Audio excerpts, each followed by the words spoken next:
What is going on, everyone? My name is Andy. Welcome back to another Euro 2024 fantasy video. In this one, I'm going to talk through some of the best midfielders you can pick for your Matchday 1 squads at various different price points. So if you enjoyed the video, make sure to give it a like. Hit that subscribe button if you haven't done so already. Let's get into it. So let's start with the most expensive midfielders, and in the premium bracket you've got Bellingham and De Bruyne at 9.5 million euro, and then Foden and Fernandes at 9 million. Now with Bellingham, incredible first season for Real Madrid, won the Champions League, plenty of goals and assists to go along with that. And I don't think there's really any question marks over what he can do in an England shirt. In terms of the stats from qualifying, it was just 1 assist in 4 starts. But he did get 2 goals, 1 assist in the last 2 friendlies. Like I said, we know what he can do. It's just whether or not he's worth paying 9.5 million euro for. Now, you can get cheaper attackers in that England squad like Foden and Saka, but the one thing you get from Bellingham is absolute security in terms of starts and minutes. No one else is going to start as the number 10 for England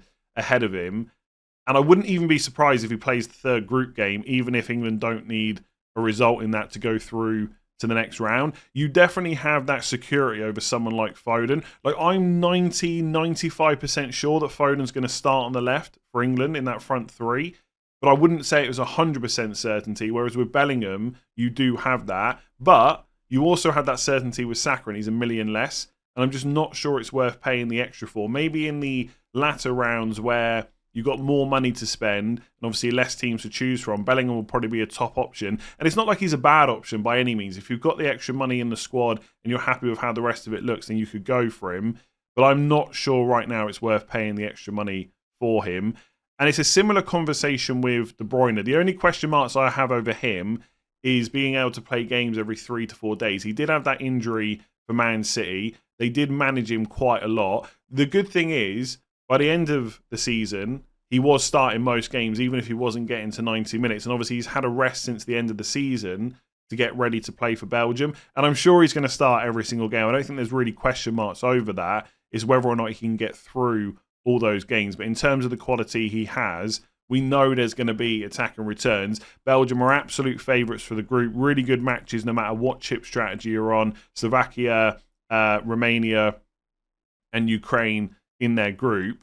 So again, I think he's a good option. But when you're looking at the Belgium squad and other players you can get, let's say you're just going for one attacker. Lukaku is 0.5 million less, and he's the one that's likely to go and get you the goals. De Bruyne is always more likely to get you an assist. So I'm just not sure I would go for someone like De Bruyne. I guess it depends on which other players you're looking at. If it was De Bruyne and Havertz, or Gundogan and Lukaku, that's probably quite close, for example. But I still think I'd favour having Lukaku instead because his record is just so ridiculous. So I think with Bellingham and De Bruyne, there is no doubt they are great players and they will get returns.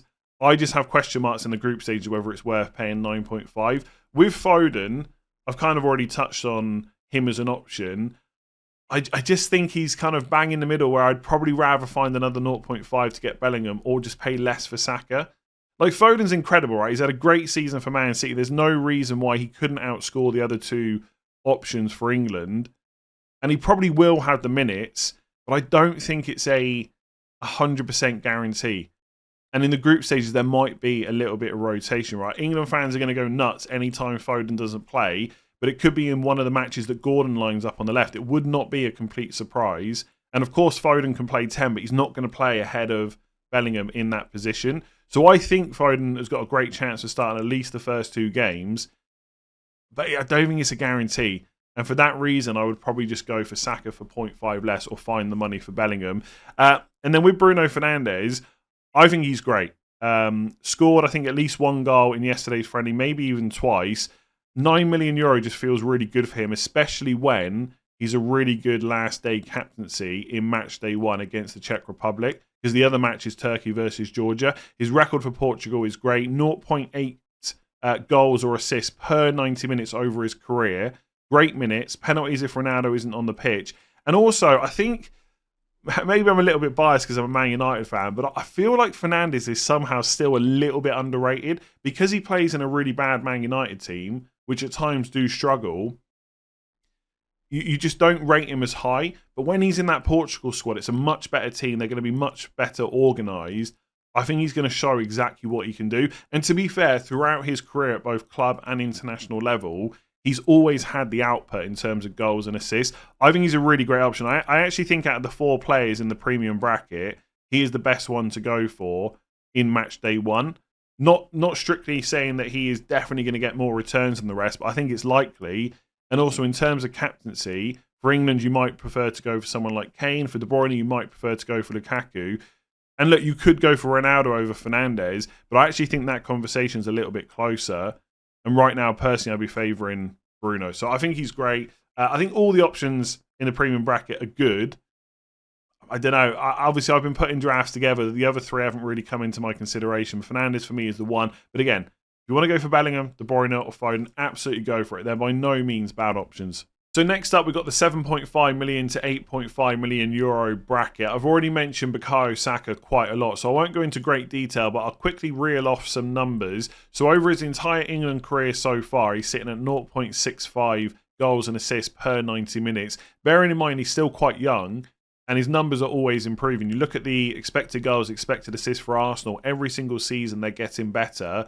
In qualifying for England, 7 games, he started 6, 4 goals, 2 assists, and he's absolutely nailed on that right side. Yes, he might get brought off early in some games if it's looking comfortable, because the chances are that Palmer and maybe even Bowen will both be in the squad who can play on the right. But in terms of starts, outside of that match day 3, which I'm going to mention a million times, there's not really any issues there. And I think in terms of value, I think he's better than both Foden and Bellingham. You've also got Bernardo Silva at Portugal, same price. Now, for anyone that watches my FPL content, I'm not the biggest fan of Bernardo Silva from a fantasy perspective. Obviously, he is a brilliant player. He's been incredible for Man City, but the output is not always there. But his numbers for Portugal are pretty good. 3 goals, 4 assists during qualifying.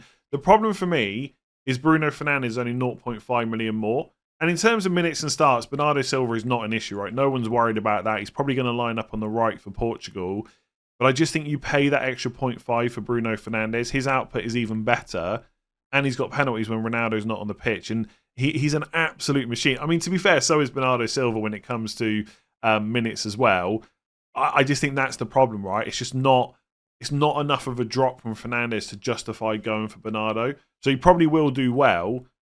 And look, it's easy to say, just find another 0.5, just find another million, right? Money does get tight when you're not using the Limitless chip. But I think you've got to go for Fernandes over Bernardo Silva. So nothing against him as an option, but the money is just too close. Trossard's an interesting one. He should be nailed on to start for Belgium. They do have quite a few options they could bring on, so I'm not saying he's going to get to 90 minutes every single game, but he only costs 8 million. So he's a little bit cheaper. They do have Slovakia, Romania, and Ukraine, as I've already mentioned, their 3 games in the group. And I think he's a nice differential. He's not really being talked about too much. He may be the cheapest way into that attack, because obviously Lukaku's 9 million, De Bruyne is 9.5. You do have Doku as well. The problem for him is he's listed as a forward, and the forward spots are so valuable in a game where you can switch captaincy. Lots of people have got Mbappe. Kane looks great. You've got Havertz, Dovbyk from Ukraine. Lots of people like Lukaku, Cristiano Ronaldo. There's not really a slot for someone like Doku. So I think if you're going to take a punt on another Belgium attacker that's not De Bruyne or Lukaku, it's probably got to be Trossard. Is he worth spending 8 million on? Debatable. You got some good options for just 0.5 million more. There's lots of good options at 7 million, for example, as well. And you're not going to captain him. But I think as a differential, if you're looking for something a little bit different, especially if you're on like a limitless match day 3 strategy, for example, having him for Slovakia and Romania looks pretty good. And we know what his record for Belgium is not like incredible by any means, but we know what he can do. We've seen it for Arsenal plenty of times. I like him. I think he's a good pick for 8 million. It's just, I think when it comes down to it, when you're getting closer to that deadline and you're starting to think, well, I need a few more attacking defenders, they're going to cost me an extra 0.5, 1 million. Trossard's going to be the first one that you downgrade, basically. So I think it's going to be difficult to fit him in. Wirtz obviously had an incredible season for Bayer Leverkusen. 11 goals, 11 assists in 32 games. It was 26 starts. Seems to have become first choice under Nagelsmann as well for Germany. So I don't think there's any issues in terms of his starting role. But again, Germany are a team that have a lot of options off the bench. So his minutes are not necessarily going to be fully secure. He's not going to be a 90-minute man, is basically what I'm saying. And it might not matter for 7.5 million, given what he can do. but I think it's just something to think about. I'm just looking if I've got any other numbers from him. Yeah, obviously, no other numbers, sorry, but Germany are at home, and I do think that's a big advantage. Like, on paper, the Germany team is pretty good, but I don't think it's anything that people would necessarily worry too much about. But I do think under Nagelsmann and being at home, that is going to be a big plus. And they do have a really good group as well: Scotland, Hungary, and Switzerland. So again, I think whichever chip strategy you're on, you could make a case to go for someone like Wirtz. We're going to talk about Gundogan in a minute, as I've done quite a lot on various videos. For 0.5 less, you get Germany's penalty taker. But I don't think there's any harm if you want to go for Wirtz. He's an incredible season. He's going to carry that form into Germany, and I'm sure he's going to get you plenty of returns. I've also got Pellegrini from Italy on the list. They played a friendly last night against Turkey. It was 0-0, so nothing really to get too excited about. He played number 10. They played with a back four. One shot, I think he had. One chance created in 68 minutes. Nothing to get too excited about.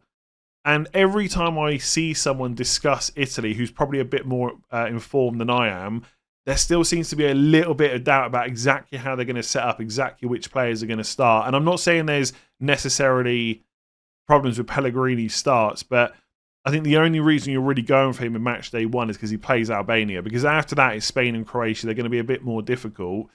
And I just look at him with the rest of the players we're going to talk about in this video, and I'm just not sure I can get massively excited about him. I mean, looking at his numbers, 0.46 goals and assists per 90.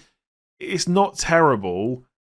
You just look at that and you think, well, you just go for Wirtz, don't you? If you're spending 7.5 million, why are you going for Pellegrini? Just because it's Albania? But Germany have got Scotland. So I think, again, if you're looking for a differential, you really want to target that first game Italy have, then great. I don't think he's someone that you're going to necessarily put in your team. There are a lot of other 7.5 million midfielders, but I'm not sure how many of them are going to be. Sorry, I'm not sure how many of them are going to give you definitive starts. So if I order the players on the main website, like Modric, for example, not necessarily a bad pick, but they play Spain first game. Palmer's not going to start. I think Dani Olmo for Spain is not guaranteed to start either. Koeman might start for France, but I think there's probably some question marks over that. Grealish is not going to start. Maddison might not even make the squad. I just think for 7.5, it's Wirtz or kind of probably no one for match day 1. I don't mind Pellegrini for the Albania game, but outside of that, I don't think we're going to see him in many teams. Unless he massively impresses, and then maybe people playing chips in the groups will go for him, but I doubt it. So next up, I've got the midfielders in the €7 million bracket, and there's quite a few to talk about. I've mentioned a bunch of these in various draft videos already. So Szoboszlai I really like for match day 1, where Hungary play Switzerland, and match day 3, where they play against Scotland. A little bit more difficult in match day 2 against Germany, so a lot of this will come down to what your chip strategy is. But as I've mentioned in previous videos, he's an all-rounder, plays advanced, great for ball recoveries, on all set pieces, takes penalties as well, as far as I know. So you basically get a bit of everything. So even though Switzerland, going by the odds, are the favourite for that game against Hungary in match day 1, Szoboszlai's got enough about him to go and get you a return. So I really like him for that 7 million price point. Hungary did play Ireland in a friendly yesterday and lost 2-1. Weren't particularly great, but I don't know, people put too much emphasis on the friendlies just before a tournament. For some teams, it's about working out the best 11. For some teams, it's just about fitness. Players don't want to get injured right before a tournament.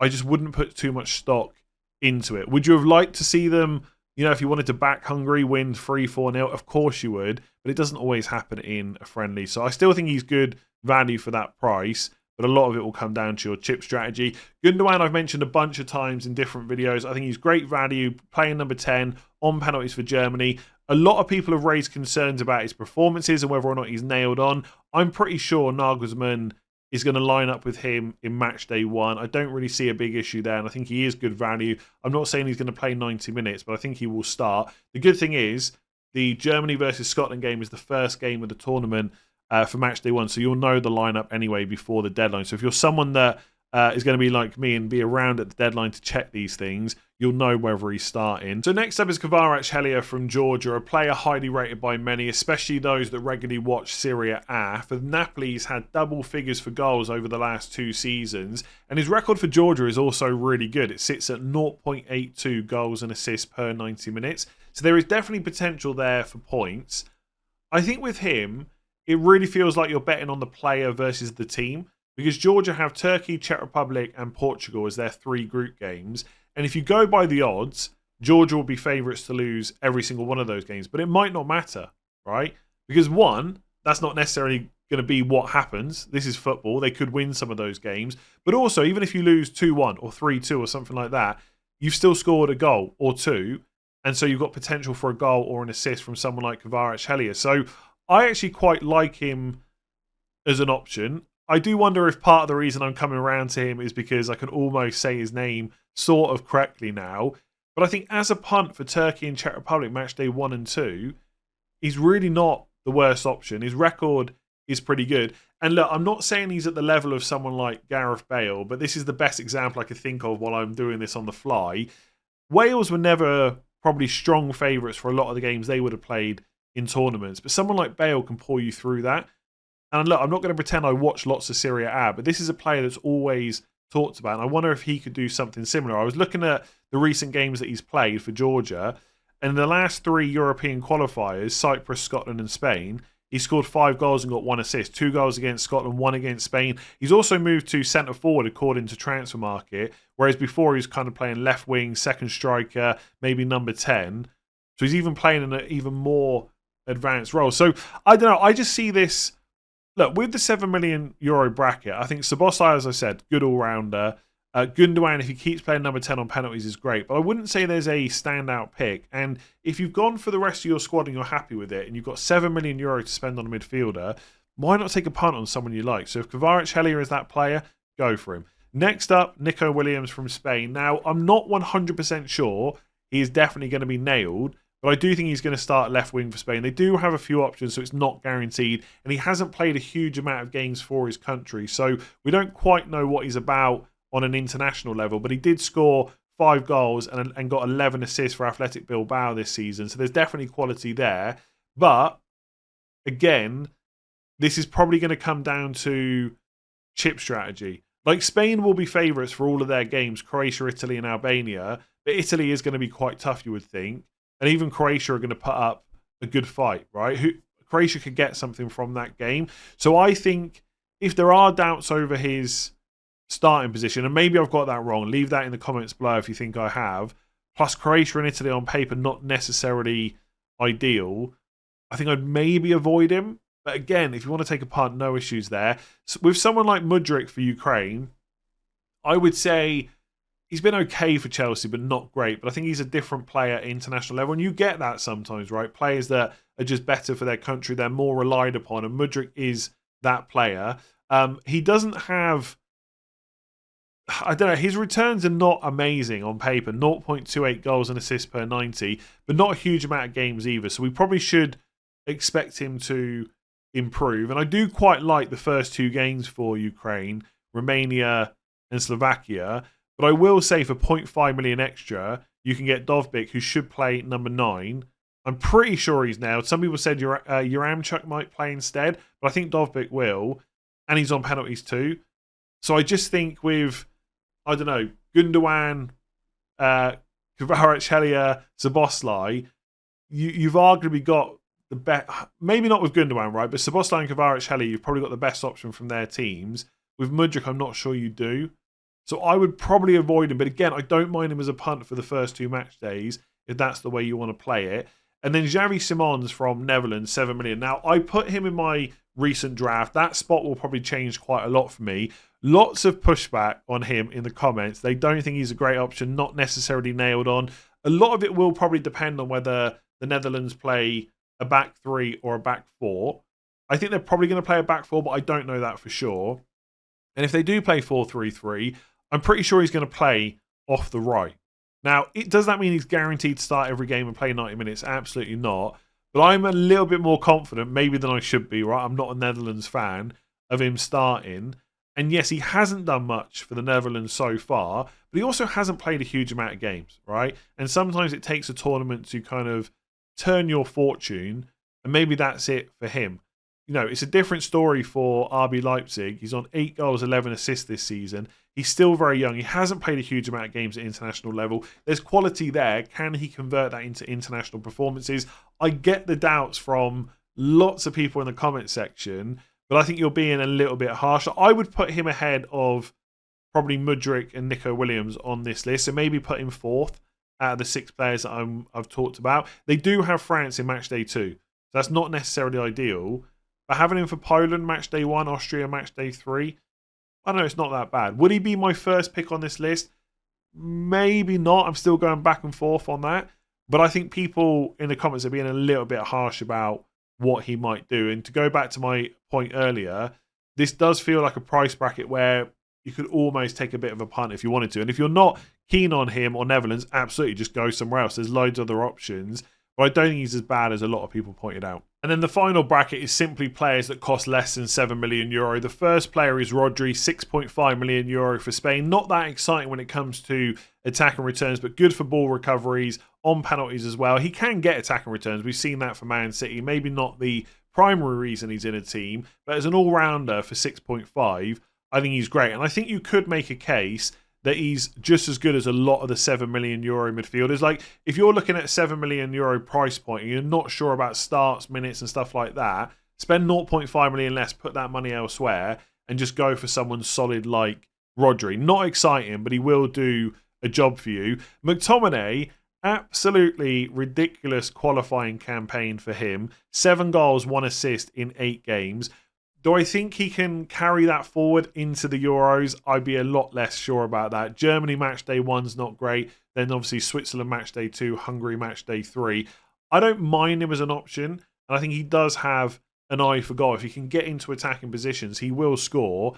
I'm just not sure how often that's going to happen in the group stage game. So I think I'd probably prefer someone like Rodri instead. So next is Çalhanoğlu from Turkey, an all-rounder that will cost you 6.5 million. As far as I'm aware, he takes all set pieces for Turkey and is on penalties as well. And his record is pretty decent. Over his career at international level, it's 0.49 goals and assists per 90. As always, think about what chips you're going to use because that will have an effect on what players you go for. But for example, if you're Limitless Matchday 2, then for Turkey, you get Georgia Matchday 1 and Czech Republic Matchday 3. For 6.5 million on all set pieces, that is not bad whatsoever. The only thing that I noticed when looking him up on Transfer Market is in the last few friendlies, including the game against Italy last night, he's played more of a defensive role. They've got his position listed as defensive midfielder, whereas for the European qualifiers, it was attacking midfielder, central midfielder. So he can play a bit all over the place. If you go on earlier on in his career, we're going